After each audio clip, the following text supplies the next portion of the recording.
Hi, I'm Joel Bond, and these are my life lessons brought to you from Greece.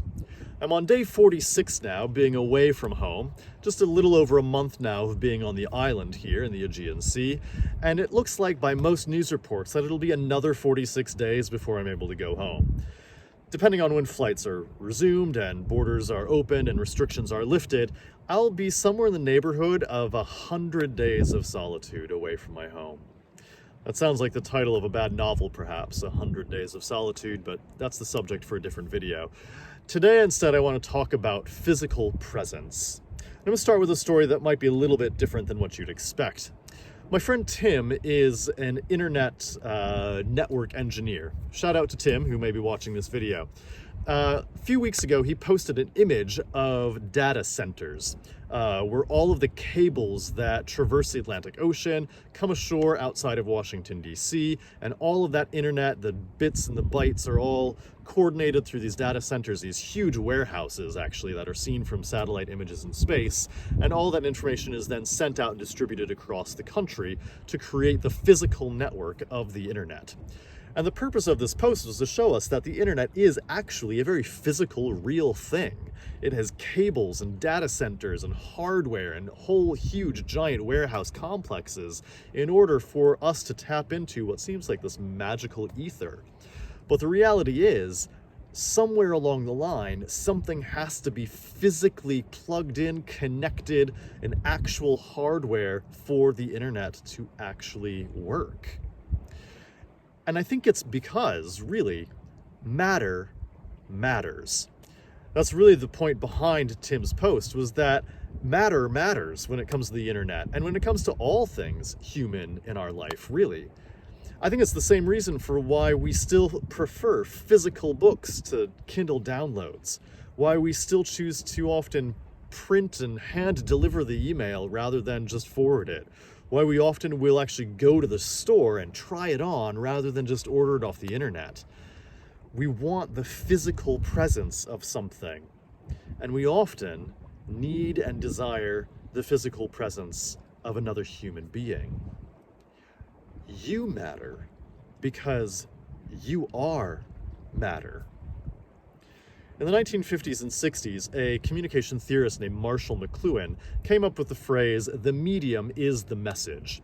You may have heard this at some point in your education or upbringing, but if you haven't, ultimately it's the idea behind this saying, behind this truth that he's kind of put out there, is that the method of communication often outstrips the content of the message.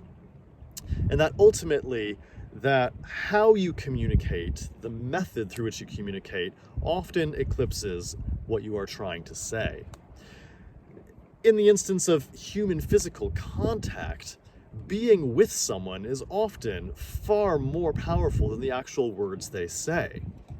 And when it comes to the internet, we live in a world and an age where connectivity is great and it's fantastic, and I don't want to downplay any of that at all. Likes and comments and shares and all that is a great way to connect with other people, but the medium of the internet doesn't communicate the same thing as being physically present. Because you see, the internet is predicated on physical hardware. It's created out of ones and zeros, bytes and bits, binary code, black and white kind of opinions, conversation threads where it's about turn taking. All of the sarcasm and the inflection and the tone of voice that we have in every day gets lost in text message. And even if you have an actual video message like Skype or what I'm sharing with you now via YouTube or Facebook, frozen screen images interrupt that kind of communication, and the pixelated images on your screen of me pale in comparison to the real life version of me.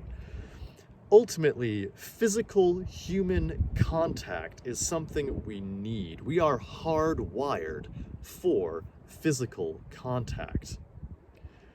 We really want someone, at the end of the day, to say, "I will be with you."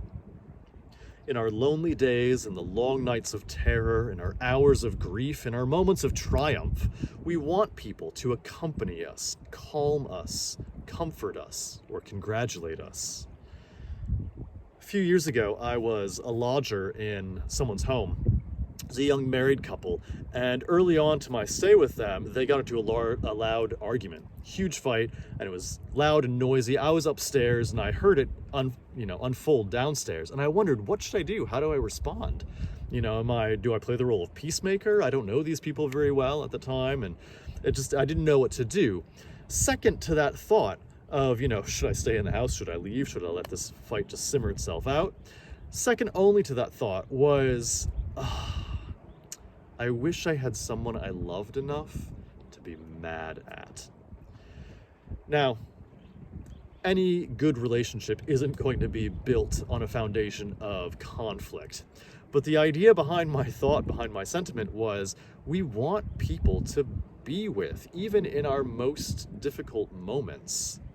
And we often think that the opposite of love is hate, but it's not, because this argument that was taking place was because these two people loved each other enough to fight for it, to fight for their togetherness.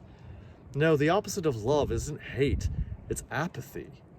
And we say this often in our language. We get frustrated when someone is checked out, or they're on another planet, or the lights are on and nobody's home. Are you even listening to me? Because they might be physically present, but they're not actually with us.